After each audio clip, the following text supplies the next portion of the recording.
महाराष्ट्र के मूर्ति की प्रतिमा की स्थापना ही नहीं किया है, बल्कि उनकी विचारधारा को स्थापित किया है। यह वो विचारधारा आज समाज में शांति और शीतलता का संदेश देता है।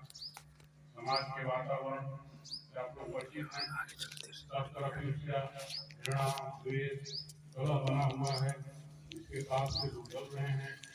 यही विचारधारा है जिसको दूर दूर तक पहुंचा कर आप लोगों को शांति और शीतलता दे सकते हैं। तो ऐसे महापुरुषों की विचारधारा के सानिध्य में रहने वाला, उसको पालन करने वाला व्यक्ति अंदर से तो शीतल होता ही है, उसके नजदीक आने वाले लोगों को भी वह शीतलता प्रदान करता है। समाज में विनम्रता का संदेश, प्रेम का संदेश, दया और करुणा का संदेश संतों के पास ही होता है। यही कारण है कि उनके सानिध्य में जाने से, ऐसे महापुरुषों के सानिध्य में बैठने से हमें शांति मिलती है, चाहे वह किसी रूप में भी उपस्थित है। तो आप लोगों का यह बड़ी सौभाग्य की बात है कि आप लोगों ने इस तरह का कार्य किया।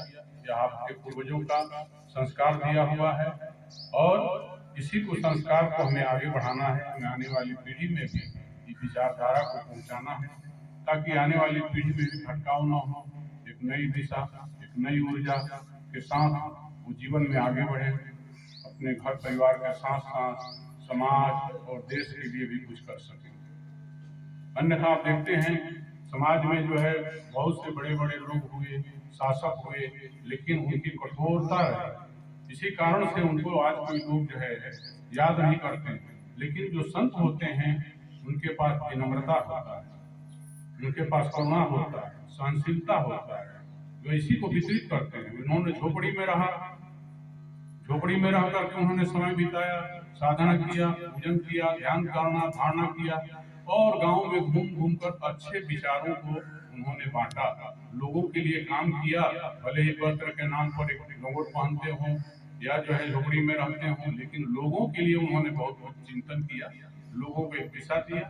यही कारण है कि उनकी मूर्ति रखकर घरों में लोग पूजते हैं, अगरबत्ती धूपबत्ती दिखाते हैं और उनकी मनोकामनाएं भी पूर्ण होती हैं। उनसे महान महान लोग हुए देश में, लेकिन उनकी कोई पूजा नहीं करता है। इन संत फकीरों का, इस तरह की विचारधारा का अगर हम अपने घर में स्थापित करते हैं और उस पर चलने के लिए दृढ़ संकल्प करते हैं, सदैव उस पर चलते रहेंगे, तो हमारे जीवन के लिए बहुत ही कल्याणप्रद होगा।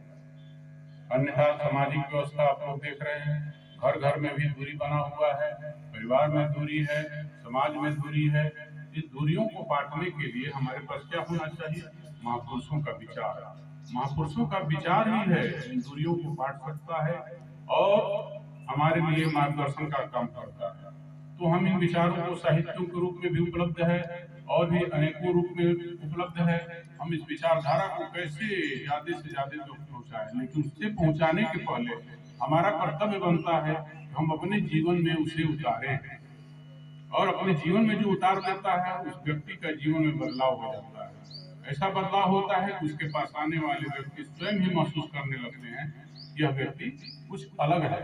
छोटी छोटी बातों को हमें ध्यान नहीं देना चाहिए। छोटी छोटी बातों से आपस में दूरियां बढ़ जाती हैं, आपस में कटुता हो जाता है और उस कटुता के चलते वातावरण विषाक्त हो जाता है। समाज में बहुत से लोग हैं जो विषप्रमण करते हैं, समाज में दूरियां फैलाने के काम करते हैं, लेकिन घोर विचारधारा उन दूरियों को बांटने का काम करता है और यह राष्ट्र और देश के लिए कुछ करने की हमें प्रेरणा देता है। हर परिवार के लिए सभी लोग करते हैं, हर मनुष्य करता है, लेकिन हमें अपने परिवार से ऊपर उठकर समाज के लिए भी सोचना है।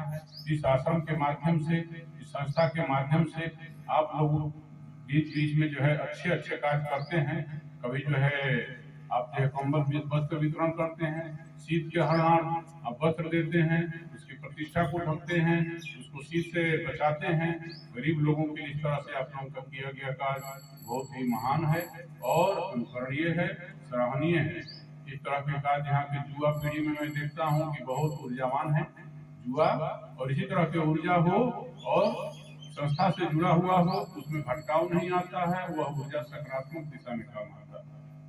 परमात्मा ने मनुष्य को बहुत महान शक्ति देकर यहाँ भेजा है। अब हमारा कर्तव्य है कि हम उस शक्ति का उपयोग करते हैं, सदुपयोग करते हैं या दुरुपयोग करते हैं। मनुष्य अपने शक्ति का सदुपयोग करके महान से महानतम स्थिति में पहुंच सकता है, और मनुष्य अपने शक्ति का दुरुपयोग करता है जो परमात्मा द्वारा हमें मिला हुआ है, तो वह बहुत नीचे स्तर तक भी चला जाता है। इसलिए बंधुओं, हमें अपनी शक्ति का सदुपयोग करना सीखना है। तो हमें इन साहित्यों से जुड़ना होगा, इस विचारधारा से जुड़ना होगा, और इनका चिंतन मनन करके उस दिशा में चलने की दृढ़ संकल्प करना होगा। तभी हम अपने जीवन को महान बना सकते हैं। मनुष्य में विकार भी होता है, दुर्बलताएं भी होती हैं। उन विकारों से हम अपना रक्षा करने के लिए भी इस दिशा की चिंतन करें, तभी हम उन तरह के तमाम जो दुर्गुण हैं उन विचारों से बच सकते हैं। शील और सदाचार का पालन करते हुए इस मनुष्य जीवन को सफल कर सकते हैं। और जो इस जीवन को सफल नहीं कर पाता है, इस शरीर के माध्यम से, इस साधन के माध्यम से जो परमात्मा ने दिया है, तो फिर उसको आकर 4,84 योनि अविनाशी जीव अनेकों प्रकार के योनियों में फिर भटकने के लिए विवश हो जाता है। इसीलिए हमारा कर्तव्य है कि हम इसी जीवन में ऐसा परोपकार का कार्य करें, ऐसा सत्कर्म करें, ऐसा अच्छा कार्य करें, महापुरुषों की विचारधारा पर चलने का दृढ़ संकल्प करें, ताकि हमारे जीवन का कल्याण हो जाए और हम मुक्त हो जाएं। फिर हमें अनेक प्रकार की दुनियों में भटकना न पड़े। तो एक माध्यम से अगर हम नहीं पार हुए, तो देखते हैं कहीं लंबी यात्रा चलना है तो अनेकों प्रकार के साधन का उपयोग करना पड़ता है। कोई मनुष्य जो है किसी और साधन पर चढ़ता है, कोई बस पर चढ़ता है, कोई ट्रक पर चढ़ता है, कभी जीप पर चढ़ता है, कभी ऑटो पर चढ़ता है, अनेकों प्रकार के साधन का उपयोग करता है। इसी प्रकार से इस जोनी में भी है, चाहे वह मनुष्य जोनी है, पशुओं की जोनी है, पक्षियों की जोनी है, कीट पतंग भी है, वहां तक भी भटकना पड़ता है। तो इसलिए अच्छे कार्य करें ताकि हमारा इसी जीवन में मुक्ति प्राप्त हो जाए। मुक्ति इस जीवन का मूल उद्देश्य होता है, ताकि हम किसी तरह के बंधन में ना फंसे और हम अपने जीवन से मुक्त हो सके। तो यह अवगण लोग होते हैं, इनकी जो विचारधारा होती है वह आत्मबुद्धि में जाने की होती है। आत्मबुद्धि वाला व्यक्ति ही मुक्त होता है, देह बुद्धि वाला व्यक्ति ही बंधन में होता है। आप सभी लोग उस ईश्वर की संतान हैं, वह ईश्वर अंश जीव अविनाशी चेतन अमल सहज सुखरात्रि कहा गया है, लेकिन हम जानते नहीं है कि हम कौन हैं।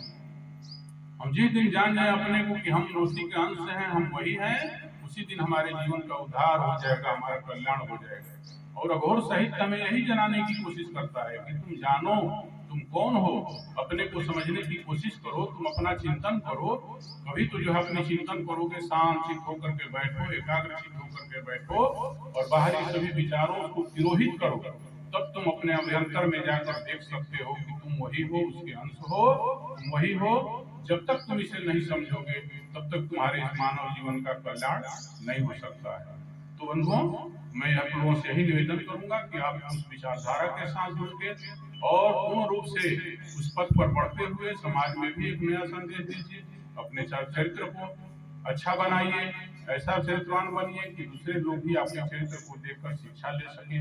हर प्रकार के विकार और विकृतियों से बचकर खास करके अपने घर में बूढ़े बुजुर्गों की सेवा करना है। जो बूढ़े बुजुर्गों की सेवा करता है, अपने माता पिता की सेवा करता है।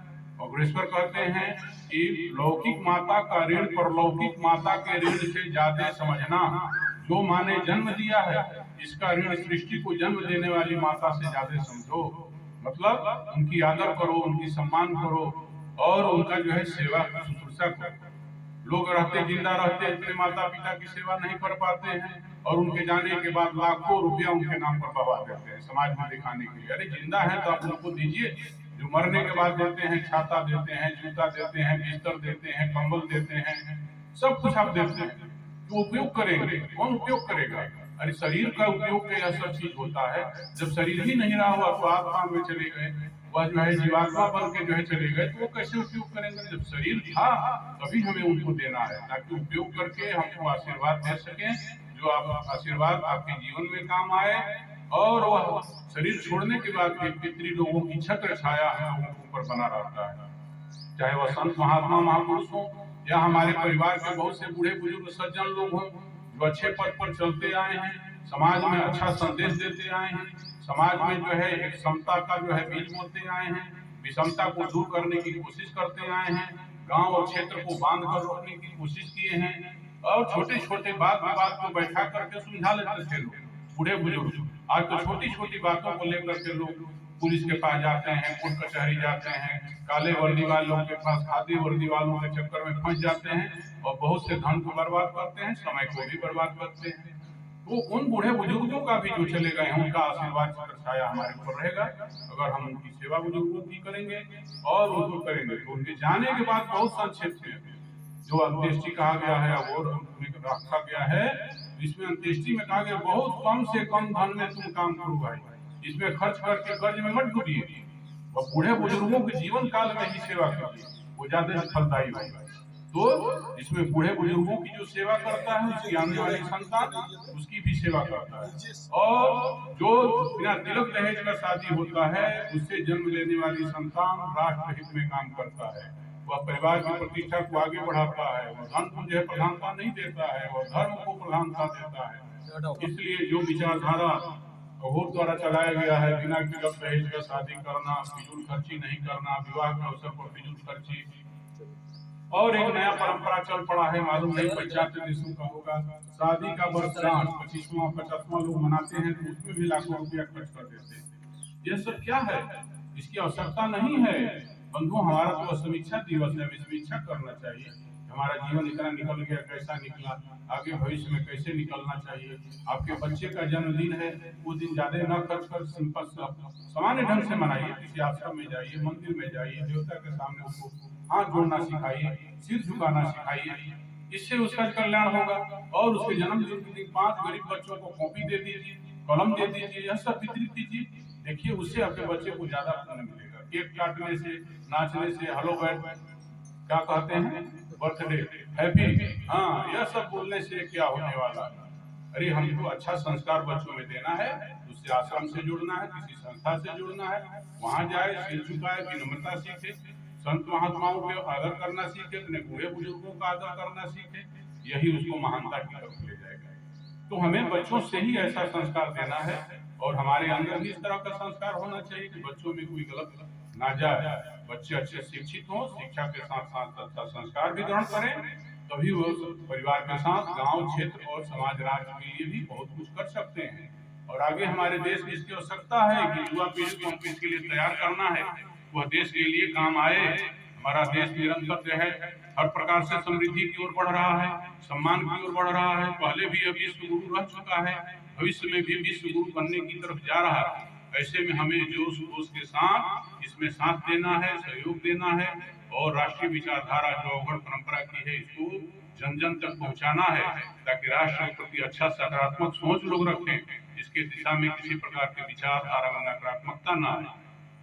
तो इसी तरह के विचारों के साथ मैं आप लोगों में बैठे हुए उस ईश्वर को प्रणाम करता हूँ, आप लोगों में बैठे हुए उस आत्माराम को प्रणाम करता हूँ, आप लोगों से विदा लेता हूँ। जय माँ, जय गुरुदेव।